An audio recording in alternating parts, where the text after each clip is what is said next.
লন্ডনও থাকতে পারে, লন্ডনও পাইছিলাম আমি ডলি দিয়ে। কালকের ঘটনা তো শুনেছেন, এই যে আলবি আত্মসমর্পণ করছে স্ত্রী আত্মহত্যা পরিচালনার জন্য। তো এখানে 11 জনকে একজনকে কেন গ্রেফতার করা হলো না? এত বড় অভিনেতা, সেও তো আদালতে গেল, আরেস্ট হলো। মুন্সিগঞ্জ আবুলকে ধরা হোক, কিছুদিন আগে আবুলকে খুঁজে বের করে দিচ্ছে না সালমান শাহ ভক্তরা। সালমান শাহের এক কথাই, সালমান শাহকে ঝুলন্ত অবস্থায় আইন, আদালত, বিচার, পুলিশ, এমনকি সালমান শাহর মা বাবাও সালমান শাহকে ঝুলন্ত অবস্থায় পায় নাই।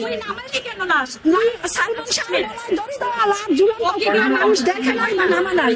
ও একটা ইংলিশ মিডিয়ামে পড়া মেয়ে, ও জানে না। লাশটা কেন নামাইতে গেলি তুই? পুলিশকে প্রথমে ফোন করবে, আর ওটা বললে তো আলামত নষ্ট হয়। বলতে গেলে কেন আলামত নষ্ট করার জন্য তো সে অ্যারেস্ট হয়। কি বলেন আপনি? মানে সালমান শাহকে আজ পর্যন্ত কেউ দেখে নাই ঝুলন্ত অবস্থায়, একমাত্র সামিরা ছাড়া। সামিরার বক্তব্য আদালতে পেশ করা হলে সব বাড়িয়ে যাবে, একমাত্র সামিরাই সাক্ষী, রাজ সাক্ষী। সামিরাকে ধরা হোক, রাজ সাক্ষী। ঘটনা আমাদের দেশকে নাড়িয়ে দিয়েছিল, আলবির ঘটনা। আলবির ঘটনাটা ওইটা আমি বলি, এটা আমি নিজ থেকে বলতে গিয়েছিলাম। এখানে বাংলাদেশের সরকার, আমি মনে করি আমার সরকারের প্রতি আমার মানে অগাধ বিশ্বাস, যেহেতু আমরা এত বছর পর নতুন একটা সরকার পাইছি, কিন্তু এই খেলাটা তো আমরা মাথায় ঢুকলো না। একটা মানে জাহির আলভি বেশি জনপ্রিয় ছিল নাকি সালমান শাহ? অবশ্যই সালমান শাহ। আচ্ছা, সালমান শাহ। তো সালমান শাহ যখন মারা যায় তখন তার স্ত্রী কি তার বেডরুমে ছিল? ছিল। আর আলভির বউ যখন মারা যায় আলভি কি দেশে ছিল?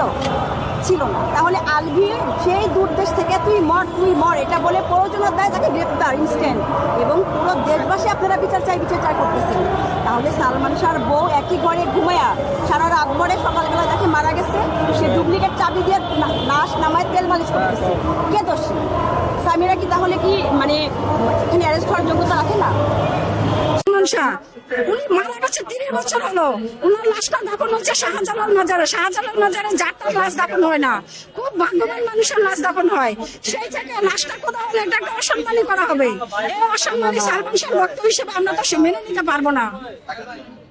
আচ্ছা, 30 বছর পরে আবার লাশ তোলার কথা বলছে। এর আগে 2বার তুলছে, বারবার কেন তোলা হচ্ছে? বারবার তোলা হচ্ছে। 30 বছর আগে একবার সালমান শাহ মারা যাওয়ার পরে 15 দিন পরে লাশ তোলা হয়েছে। এখন তখন লাশ ছিল খবরে, দেখেন লাশ ছিল, ডিএনএ টেস্ট করতে হয়েছে। এখন কি ডিএনএ টেস্ট করবে? হাড্ডি থেকে কি ডিএনএ টেস্ট করে যাবে 29 বছর পরে? এই যে মানববন্ধনে আপনারা আসেন, সব সময় থাকেন, ভক্তরা যারা আছেন, আমরা কোর্টে সব জায়গায় থাকি। আমি এইবার ডেটও ছিলাম। হ্যাঁ, কিন্তু ওনার সহশিল্পীদেরকে দেখি না কোনো প্রতিবাদ করতে। কেন? ওনার সহশিল্পী যারা ছিল তাদের দ্বারাই খুন হয়েছে সালমান শাহ। তখন প্রেক্ষাপটে সালমান শাহ ছাড়া কোনো নায়কই ছিল না, এই জন্যই সালমান শাহকে খুন করা হয়েছে। সালমান শাহ কি ফিল্ম পলিটিক্সের শিকার বা হিংসা করতো তার জনপ্রিয়তা? 3 দিকের শিকার, রাজনীতির শিকার, ফিল্মের শিকার এবং পারিবারিক শিকার। পারিবারিক শিকার তার বউকে দিয়ে। তার বউ যখন শুনলো তাকে ডিভোর্স করা হবে তখনই তাকে খুন করে দিল। আর রাজনীতিক হচ্ছে তখন চলচ্চিত্র মিডিয়াতে সালমান শাহকে ছাড়া কোন পরিচালক সিনেমা বানাতে আসতো না। এই ক্রিয়াটা বন্ধ করার জন্য ওনাকে মেরে দেওয়া হয়েছে, মেরে ফেলা হয়েছে। আর তৃতীয় কারণ, ও যে আজিজ মোহাম্মদ ভাইকে চর মেরেছিল একটা অনুষ্ঠানে, ওটার প্রতিশোধ উনি সামিরাকে দিয়ে নিচ্ছে। আচ্ছা, উনি নাকি বলেছিল সরাসরি যে তুই বেশি দিন আর দুনিয়াতে নাই। এটা কি সত্যি কথা? হ্যাঁ, তোর আয়ু আর বেশি দিন নাই, এরকম কথা বলেছিল না? বলেছিল তো। আচ্ছা, আরেকটা কথা বলেন, আলমগীর কুমকুম মামা কালকে একটা ছেলেকে নিয়ে পোস্ট করেছেন, যাকে খুব চেনো। সালমান শাহর কোনো ছেলেই না, ওই ছেলেটা ছিল একটা কাজের বুয়ার ছেলে। ওই কাজের বুয়াটা সালমান শাহর বাড়িতে কাজ করতে আসছে। আসার পরে সালমান শাহর মা ডলি এত মানুষকে কাজ দিতে পারবে না, ওনাকে না করে দিছে, কারণ অল্টারনেটিভ 2 জন কাজের বুয়া আছে। তখন ওই ছেলেটা কোল থেকে বলেছিল, চলো আম্মা, নানি আম্মা তো আমাদের রাখবে না, আমরা চলে যাই, না খেয়ে মরতে হবে। এই কথাটা শুনে আম্মা ওই ছেলেটাকে রাখছিল। তো ওই ছেলে তো ওই দিন ছিল, এ তো অনেক কিছু দেখেছে, ও কেন চুপ? ও তো কিছু বলে না। ওই ছেলে ওদিন ঘরে ছিল কিনা জানি মামা না। তো কালকে পোস্ট করলো, ওই তো ছেলে ওই ছেলে ওদিন ঘরে ছিল না, সালমান শাহ ঘরে ছিল না, হয়তো বা সালমান শাহ মার বাসা ছিল। ওই ছেলে ওদিন ঘরে খুন অবস্থা ছিল না। আমি পত্রিকা ঘুরতে পড়ছি ওই ছেলের কথা। তারপরে ওইটা অকৃতজ্ঞ এরকম কিছু বলতে চাচ্ছে মামা, যে কখনো কোনো প্রতিবাদ করতে বা কিছু। বয়স তখন খুব ছোট, কিভাবে এখনো তো করে না। আজকে তো মানববন্ধন আসতে পারতো ইচ্ছে করলে, আপনারা আসতে পারেন, ওরা আসতে পারেন। ওদেরকে তো খাওয়াইছে উনি, নিজের কোলে বসাইছে। সব জানে, ওর মা সব জানে। ডলি ডলির মুখ বন্ধ করানো হচ্ছে ঢাকা দিয়ে। এখন মা যেখানে মুখ খোলে না, ছেলে কি খুলবে বলেন? ডলি কোথায় এখন? ডলি এখন দেশের বাইরেও থাকতে পারে, কারণ আমরা ডলির কয়েকটা ফেক আইডি পাইছিলাম ফেসবুকে। ডলি লন্ডনও থাকতে পারে, লন্ডনও পাইছিলাম আমি ডলি দিয়ে। কালকের ঘটনা তো একজন ভক্ত, আমি তো ইমোশনাল হয়ে গেছি। আমি বলতে চাই যে এই দেশে যদি সালমান হত্যার বিচার না হয় তাহলে আমি মনে করি আলবির স্ত্রীর হত্যা বিচার না হওয়াটা উচিত না। যেহেতু আলবির স্ত্রীর হত্যা করে নাই, তার স্ত্রী আত্মহত্যা করছে, সেখানে আলবির স্ত্রী উপস্থিত ছিল না, তারপরেও সে গ্রেফতার হয়েছে, তার যাবজ্জীবন ভাবে শুনতেছি। তো এইখানে স্বামীরা স্বয়ং সালমানকে হত্যা করছে, এখানে তো স্বামীরা তো আরো আগে বিচার হওয়া উচিত। তাহলে কেন এখানে আলবির বিচার হবে, সালমানের বিচার হবে না? তার মানে শুধু সরকারের কাছে একটা অনুরোধ, যদি সালমানের বিচার সরকার করতে না পারে আমাদের তাদেরকে হাতে তুলে দেন, আমরা যেভাবে পারি আমাদের বিচার আমরা করে নেব। কোথা থেকে আসছেন আপনি? আমি আসছি জুরাইন থেকে, ঢাকা জুরাইন থেকে। ধন্যবাদ। কে সালমান হত্যার 30 বছর পূর্ণ হতে যাচ্ছে, তারপরও আমরা বিচার পাইনি। এটা আরেকটা হচ্ছে আপনার 30 বছর পর কবর থেকে আবার সালমান ভাইয়ের লাশটা উত্তোলন করার আদেশ দিয়েছেন আইন। তবে আইনের প্রতি আমরা শ্রদ্ধাশীল, কারণ আমরা জানি আইন যেটা করবে ভালোর জন্যই করবে। তবে এটা আমার মনে হয় যে 30 বছরে যেহেতু বিচার হয়নি, এটা 30 বছর পর আজকে লাশ উত্তোলন করে কি বিচার করবে সেটা জানি না, আমার জানা নেই। তবে একটি কথা বলতে চাই যে আত্মহত্যা বারবার স্বামীরা বলে অনলাইনে এসে। একটা কথা বলতে চাই, বিকুল পাশ একটি ছেলে, একটি মেধাবী ছেলে, হাসি খুশি চঞ্চল একটা ছেলে আত্মহত্যা করতে পারে না। এটা একেবারে স্বামীরা মানে সুপরিকল্পিত হত্যাকাণ্ড। এটা সালমান শাহ হত্যার পিছনে এক বেয়াদব আমার বছরের সন্তান ওই জন জড়িত। যদি জড়িত না থাকে বাবা সংকি ক্লিয়ার, আমি আমার ঢাকা ইউনিভার্সিটির সার্টিফিকেট ছিঁড়ে ফেলবো। বেয়াদব জন জড়িত। ইসলাম হলো আদিল মোহাম্মদ ভাইয়ের আপন আত্মীয়, চরচরে মাস্টার ভাই। আমার আরেকটা কথা বলি আপনাকে, আমি সালমান শাহ মানে কবর মোবারক আমি দুইবার জিয়ারত করেছি, কবর মোবারক জিয়ারত করেছি সিলেটে, আমার রশিদ সাহেব চৌধুরীর পাশে।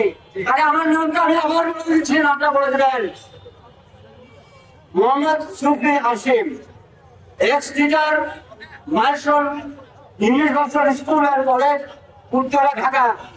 আর আমার প্রচারটা করে দেবেন এই জন্য আমি প্রায় কিন্তু তোর সাথে ইউটিউবে, ফেসবুকে বিভিন্ন ইস্যুতে কথা বলি। আদির সাথে কথা বলতে গিয়ে আমার মোবাইল নিয়ে গেছে প্রতিবার, আমি কথা বলা বন্ধ করি নাই। সালমান শাহের সাথে কথা বলতে গিয়ে যদি আমি ছবি আসেন জীবন চলে যায়, আমি যেতে পারি কারণ কোন নতুন জায়গা করবো। প্রত্যেক প্রাণীকে মৃত্যুর স্বাদ গ্রহণ করতে হবে। আমার আরেকটা কথা জানিয়ে দেয়, বাবার আত্মহত্যা করবেন, আমি সিরিয়াস হতে চাই। বর্তমানে দেশে আইন শৃঙ্খলা পরিস্থিতি অনেক খারাপ, এটা যেন উন্নতি হয়। আমি আসল কথা আছি যে আমরা honourable prime minister as well as minister of law, আইন মন্ত্রণালয়কে আলটিমেটাম দিতে চাই। কতদিন আলটিমেটাম করেন?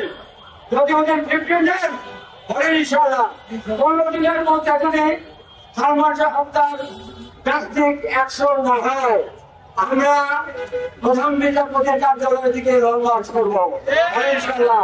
Not only that but also honourable prime minister Tarique Rahman sahib, ওনার বাবা যে স্কুলের স্টুডেন্ট, আমি সেই স্কুলের স্টুডেন্ট ছিলাম, ঠিক আছে? আমি আমাদের তো কোনো ভাঙিয়ে না, অর্থ জমা দিয়েছে, ট্রেনিং জমা দেয় নাই। আপনারা আমাদের হত্যার বিচার করছেন, আলহামদুলিল্লাহ। সালমান শাহ হত্যার বিচার কেন করছেন না? যদি সালমান শাহ হত্যার বিচার না করেন, তাই বলবো যে আপনারা এটার সাথে যান, এটার জন্য দায়ী। আপনারাই আসসালামু আলাইকুম।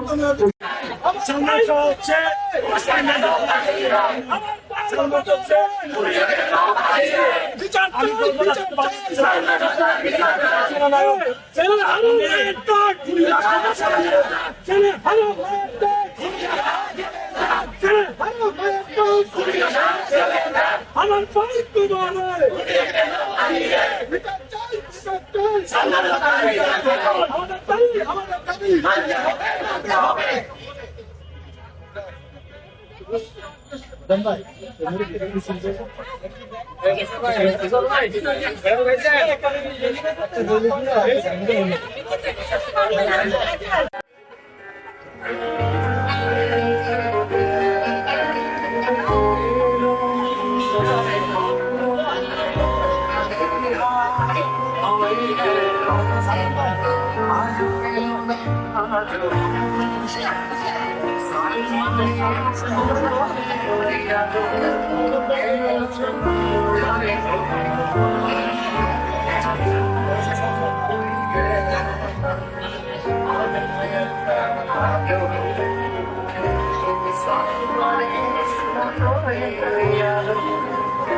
করে আপনার মতামত দিন। সাথে থাকার জন্য সাবস্ক্রাইব করুন এবং বেল বাটনটিতে ক্লিক করুন।